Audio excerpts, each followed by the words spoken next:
ನಮಸ್ತೆ ಎಲ್ಲರಿಗೂ ನಮ್ಮ ಚಾನಲ್ಗೆ ಸ್ವಾಗತ. ನಿಮಗೆಲ್ಲರಿಗೂ ದಯವಿಟ್ಟು ಯಾರ್ಯಾರು ಹೊಸದಾಗಿ ನೋಡ್ತೀರಾ ದಯವಿಟ್ಟು ಸಬ್ಸ್ಕ್ರೈಬ್ ಮಾಡಿಕೊಂಡು ಆದಷ್ಟು ಫ್ರೆಂಡ್ಸ್ ಆ್ಯಂಡ್ ಫ್ಯಾಮಿಲಿಗೆ ಶೇರ್ ಮಾಡಿ. ಇವತ್ತು ನಾನು ಮಟನ್ ಚಿಕನ್ ನಾನ್ ವೆಜ್ಗಿಂತ ಮೀರಿಸುತ್ತೆ. ಇದು ಅವರೆಕಾಯಿ ಹಿತ್ಕಿನ ಬೇಳೆ ಸಾಂಬಾರು ತುಂಬ ಟೇಸ್ಟಾಗಿರುತ್ತೆ. ಚಪಾತಿ, ಪೂರಿ, ಮುದ್ದೆ, ಅನ್ನ ಎಲ್ಲದಕ್ಕೂ ಸೂಪರ್ ಕಾಂಬಿನೇಷನ್. ದೋಸೆಗೆ, ಇಡ್ಲಿಗೆ ಎಲ್ಲದಕ್ಕೂ ಸೂಪರ್ ಕಾಂಬಿನೇಷನ್ ಇದು. ಬನ್ನಿ ಹೇಗೆ ಮಾಡೋದು ಅಂತ ಹೇಳ್ಬಿಟ್ಟು ತೋರಿಸ್ಕೊಡ್ತೀನಿ. ಸೇಮ್ ಇದೇ ಮೆಥಡಲ್ಲಿ ಮಾಡಿ ತುಂಬ ಟೇಸ್ಟಾಗಿರುತ್ತೆ ಅವರೆಕಾಯಿ ಹಿತ್ಕಿನ ಬೇಳೆ ಸಾಂಬಾರು. ಮೊದಲಿಗೆ ನಾನು ಮಸಾಲೆ ರುಬ್ಬಕ್ಕೆ ಫ್ರೈ ಮಾಡ್ಕೊತೀನಿ. ಒಂದು ಪ್ಯಾನಲ್ಲಿ ಎಣ್ಣೆ ಹಾಕೋತಾ ಇದ್ದೀನಿ, 1-2 ಸ್ಪೂನು.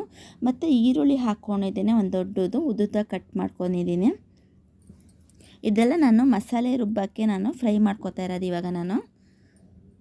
ಮತ್ತು ತೆಂಗಿನಕಾಯಿ ತೊಗೊಂಡಿದ್ದೇನೆ, ಶುಂಠಿ ಬೆಳ್ಳುಳ್ಳಿ ತೊಗೊಂಡಿದ್ದೀನಿ. ತೆಂಗಿನಕಾಯಿ ನಾನು ಸ್ವಲ್ಪ ಜಾಸ್ತಿನೇ ಹಾಕ್ತಾಯಿದ್ದೇನೆ, ಯಾಕಂದರೆ ಅವರ ಹಿತ್ಕಿನ ಬೇಳೆ ಸಾಂಬಾರಲ್ಲಿ ಬರೀ ಕಾಳುಗಳಿರುತ್ತೆ, ಸಾರು ಇರಲ್ಲ. ಅದಕ್ಕೋಸ್ಕರ ಸಾರು ಆಗಲಿ ಅಂತ ತೆಂಗಿನಕಾಯಿ ಜಾಸ್ತಿ ಹಾಕಿ ಮಾಡ್ತಾಯಿದ್ದೀನಿ. ನೀವು ತೆಂಗಿನಕಾಯಿ ಸ್ವಲ್ಪ ಹಾಕೋಂಗಿದ್ರು ನಿಮ್ಮ ಇಷ್ಟಕ್ಕನುಗುಣವಾಗಿ ಹಾಕೋಬೋದು. ಇದನ್ನು ಫ್ರೈ ಮಾಡ್ಕೊತಾ ಇದ್ದೀನಿ. ಈ ತೆಂಗಿನಕಾಯಿ ಮತ್ತು ಶುಂಠಿ ಬೆಳ್ಳುಳ್ಳಿ ಫ್ರೈ ಮಾಡ್ಕೊತಾ ಇದ್ದೇನೆ. ಮತ್ತು ಟೊಮೆಟೊ ಹಾಕ್ಕೊಂಡಿದ್ದೇನೆ, ಚಿಕ್ಕದು 3 ಟೊಮೆಟೊ ಹಾಕ್ಕೊಂಡಿದ್ದೇನೆ. ಫಾರಮ್ ಟೊಮೆಟೊನ ಇದನ್ನು ಎಲ್ಲನೂ ಫ್ರೈ ಮಾಡ್ಕೋಬೇಕು, ತೆಂಗಿನಕಾಯಿ ಬೆಳ್ಳುಳ್ಳಿ ಶುಂಠಿ ಜೊತೆಗೆ. ಈ ಥರ ನೀವು ಫ್ರೈ ಮಾಡಿ ನೀವು ಹಿತ್ಕಿನ ಬೇಳೆ ಸಾಂಬಾರಿಗೆ ನೀವು ಹಾಕಿದ್ರೆ ತುಂಬ ಚೆನ್ನಾಗಿರುತ್ತೆ ಟೇಸ್ಟು. ಮತ್ತು ಚಕ್ಕೆ ಲವಂಗ ಹಾಕಿದ್ದೀನಿ. ನಾನು ಜಾಸ್ತಿ ಚಕ್ಕೆ ಲವಂಗ ಯೂಸ್ ಮಾಡಲ್ಲ. ಒಂದು 3 ಲವಂಗ ಹಾಕಿದ್ದೀನಿ, ಸ್ವಲ್ಪ ಚಕ್ಕೆ ಹಾಕಿದ್ದೀನಿ. ಇದಿಷ್ಟು ನಾನು ಫ್ರೈ ಮಾಡ್ತಾಯಿದ್ದೀನಿ ಎಣ್ಣೆಯಲ್ಲಿ. ಮತ್ತು ಕೊತ್ತಂಬರಿ ಸೊಪ್ಪು ಹಾಕ್ಕೊಂಡಿದ್ದೇನೆ.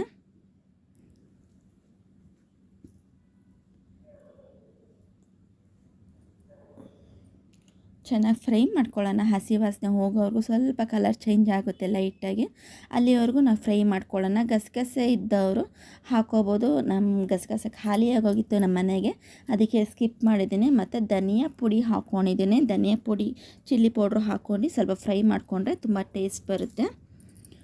2 ಸ್ಪೂನು ಧನಿಯಾ ಪುಡಿ ಹಾಕ್ಕೊಂಡಿದ್ದೇನೆ. ಮತ್ತು ಚಿಲ್ಲಿ ಪೌಡ್ರು ಹಾಕ್ಕೊಂಡಿದ್ದೇನೆ ಖಾರಕ್ಕೆ ಅನುಗುಣವಾಗಿ.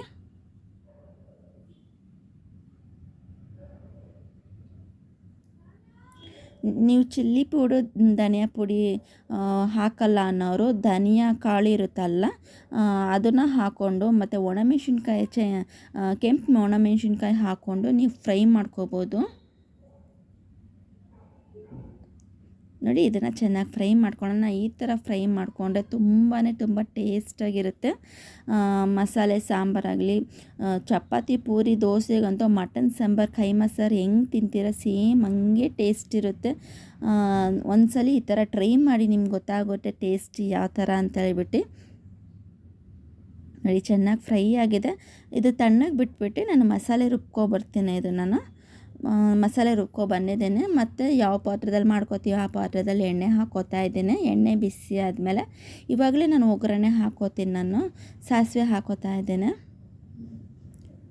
ಕೆಲವರು ಏನು ಮಾಡ್ತಾರೆ, ಎಂಡಿಂಗಲ್ಲಿ ಹಾಕ್ತಾರೆ ಒಗ್ಗರಣೆನ. ನಾನು ಇವಾಗಲೇ ಸ್ಟಾರ್ಟಿಂಗಲ್ಲೇ ಒಗ್ಗರಣೆ ಹಾಕ್ತಾಯಿದ್ದೀನಿ. ಮತ್ತು ಸಾಸಿವೆ ಸಿಡ್ದಾದ್ಮೇಲೆ ಕರಿಬೇವಿನ ಸೊಪ್ಪು ಹಾಕೋತಾ ಇದ್ದೇನೆ. ಅರ್ಧ ಈರುಳ್ಳಿ, ಅರ್ಧ ಟೊಮೆಟೊ ಚಿಕ್ಕ ಪೀಸು ಕಟ್ ಮಾಡ್ಕೊಂಡಿದ್ದೇನೆ ನಾನು ಒಗ್ಗರಣೆಗೆ.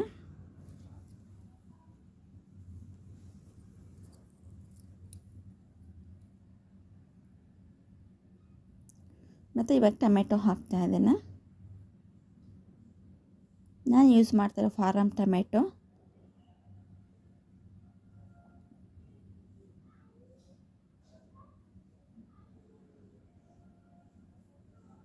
ಎಷ್ಟು ಬೇಗ ಖಾಲಿ ಆಗುತ್ತೆ ಅಂದರೆ ಸಾಂಬಾರು ತುಂಬ ಟೇಸ್ಟಾಗಿರುತ್ತೆ.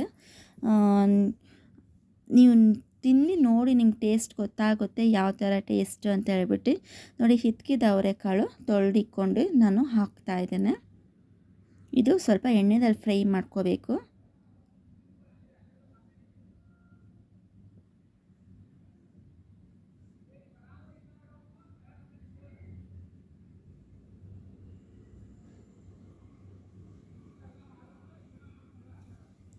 ಮೆಂತ್ಯ ಸೊಪ್ಪು ಹಾಕೋತಾ ಇದ್ದೀನಿ. ಚಿಕ್ಕ ಪೀಸ್ ಕಟ್ ಮಾಡ್ಕೊಂಡು ಒಂದು ಹಿಡಿ ಹಾಕೋತಾ ಇದ್ದೀನಿ ಮೆಂತ್ಯ ಸೊಪ್ಪನ್ನ. ಮೆಂತ್ಯ ಸೊಪ್ಪು ಹಾಕೋರೆ ತುಂಬ ಟೇಸ್ಟಾಗಿರುತ್ತೆ. ಇದು ಕೈಮಾ ಸಾರು ಮತ್ತು ಮಟನ್ ಸಾಂಬಾರಿಗೆ ನೀವು ಹಾಕಿ ನೋಡಿ, ನೀವು ಸೇಮ್ ಅದೇ ಟೇಸ್ಟ್ ಬರುತ್ತೆ. ನಾನು ಇವಾಗ ಇದ್ಕಿನ ಬೇಳೆಗೂ ಸಾಂಬಾರಿಗೂ ಮೆಂತ್ಯ ಸೊಪ್ಪು ಹಾಕಿ ಮಾಡ್ತಾಯಿದ್ದೀನಿ. ತುಂಬ ಟೇಸ್ಟಾಗಿರುತ್ತೆ.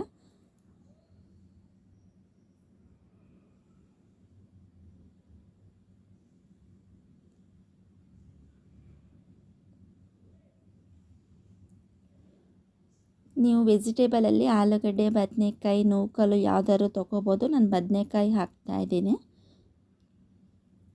ಪ್ಲೈನಾಗೂ ಹಾಗೂ ಯಾವುದು ವೆಜಿಟೇಬಲ್ ಇಲ್ಲ ಅಂದ್ರೂ ಬರೀ ಕಾಳುಗಳು ಹಾಕ್ಬಿಟ್ಟು ಮಾಡ್ಬೋದು. ಮಟನ್ ಮಸಾಲ ಹಾಕ್ತಾಯಿದ್ದೀನಿ ನಾನು.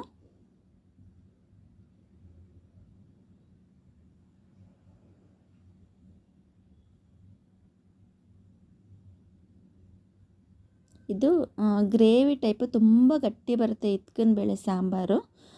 ಚಪಾತಿ, ಪೂರಿ, ದೋಸೆಗಂತೂ ಸಖತ್ ಕಾಂಬಿನೇಷನ್, ತುಂಬ ಟೇಸ್ಟಾಗಿರುತ್ತೆ. ರುಚಿಗೆ ಉಪ್ಪು ಹಾಕ್ತಾಯಿದ್ದೀನಿ.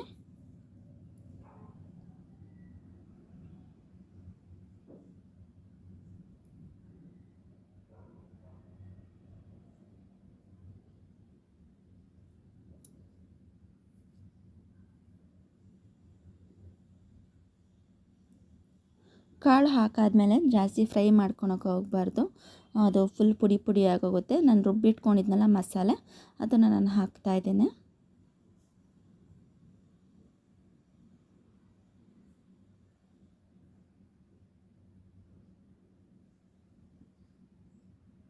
ಅರಿಶಿನ ಹಾಕ್ತಾಯಿದ್ದೀನಿ ಸ್ವಲ್ಪ.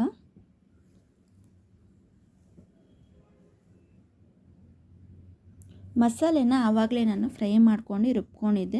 ಇವಾಗ ತುಂಬ ಫ್ರೈ ಮಾಡೋ ಅವಶ್ಯಕತೆ ಏನಿಲ್ಲ, ಹಸಿ ವಾಸನೆ ಹೋಗಿರುತ್ತೆ. ಸುಮ್ಮ ಲೈಟಾಗಿ ಒಂದೆರಡು ಸಲ ಈ ಥರ ಮಿಕ್ಸ್ ಮಾಡ್ಕೊಂಡು ಫ್ರೈ ಮಾಡಿಕೊಂಡ್ರೆ ಆಯಿತು. ನೋಡಿ, ನಾನು ಮಸಾಲೆ ನೀರನ್ನ ಹಾಕ್ತಾಯಿದ್ದೀನಿ ಮತ್ತು ನೀರು ಎಷ್ಟು ಬೇಕಷ್ಟು ನಾನು ಇವಾಗ ಹಾಕ್ತಾಯಿದ್ದೀನಿ. ಬದನೆಕಾಯಿ ಇಟ್ಕೊಂಡ್ಬೇಳೆ ಎಲ್ಲ ಬೇಯೋಕ್ಕೆ ನೀರು ಹಾಕ್ತಾಯಿದ್ದೀನಿ. ಇದು ನೀವು ಎಷ್ಟು ನೀರು ಹಾಕೋರು ತುಂಬ ಗಟ್ಟಿಯಾಗುತ್ತೆ, ಇದು ಗ್ರೇವಿ ಟೈಪ್ ಆಗುತ್ತೆ. ಇದು ನೋಡ್ಕೊಂಡು ನಿಮ್ಗೆ ಎಷ್ಟು ಬೇಕಷ್ಟು ನೀರು ಹಾಕ್ಕೊಳ್ಳಿ. ಇದು ಸ್ವಲ್ಪ ಬೇಯಲಿ, ಒಂದು ಪ್ಲೇಟ್ನ ಮುಚ್ಚಿಡ್ತಾ ಇದ್ದೀನಿ ಬೇಯೋಕ್ಕೋಸ್ಕರ. ನೋಡಿ, ಬೆಂದಿದೆ. ಇವಾಗ ಬದನೆಕಾಯಿ ಕಾಳುಗಳು ಎಲ್ಲ ಬೆಂದಿದೆ, ಘಮ ಘಮ ಅಂತ ಸುವಾಸನೆ ಬರ್ತಾಯಿದೆ. ತುಂಬ ಟೇಸ್ಟ್ ಮತ್ತು ಇದು ಸುವಾಸನೆ ಬರ್ತಾಯಿದೆ ಇದ್ಕಿನ ಬೇಳೆ ಸಾಂಬಾರಲ್ಲಿ. ನೋಡಿ, ಇವಾಗ ರೆಡಿಯಾಗಿದೆ. ಆದಷ್ಟು ನಿಮ್ಮ ಮನೆಗೆ ಟ್ರೈ ಮಾಡಿ, ಕಮೆಂಟ್ ಮೂಲಕ ಹೇಗಿದೆ ಅಂತ ತಿಳಿಸಿ. ಹೈಪ್ ಅಂತ ಆಪ್ಷನ್ ಇರುತ್ತೆ, ಅದರಲ್ಲಿ ಪಾಯಿಂಟ್ಸ್ಗಳು ಕೊಡಿ ದಯವಿಟ್ಟು. ಯಾರು ಸಬ್ಸ್ಕ್ರೈಬ್ ಮಾಡ್ಕೊಂಡು ಆದಷ್ಟು ನನ್ನ ಚಾನಲಲ್ಲಿ ಸಬ್ಸ್ಕ್ರೈಬ್ ಮಾಡದೇ ಇರೋರೇ ನೋಡ್ತಾ ಇದ್ದಾರೆ. ದಯವಿಟ್ಟು ಸಬ್ಸ್ಕ್ರೈಬ್ ಮಾಡ್ಕೊಂಡು ಸಪೋರ್ಟ್ ಮಾಡಿ ಅಂತ ಹೇಳ್ತಾ ಇದ್ದೀನಿ. ಈ ವಿಡಿಯೋ ಯಾರನ್ನು ನೋಡಿದ್ದೀರ ಅವ್ರಿಗೆಲ್ಲರಿಗೂ ತುಂಬ ಧನ್ಯವಾದಗಳು. ನಿಮಗೆ ಥ್ಯಾಂಕ್ ಯು. ಬಿಸಿ ಮುದ್ದೆ ಅನ್ನ ಜೊತೆಗೆ ಸರ್ವ್ ಮಾಡ್ಕೊಂಡು ತಿನ್ನಿ, ತುಂಬ ಟೇಸ್ಟಾಗಿರುತ್ತೆ. ಧನ್ಯವಾದಗಳು ನಿಮಗೆ.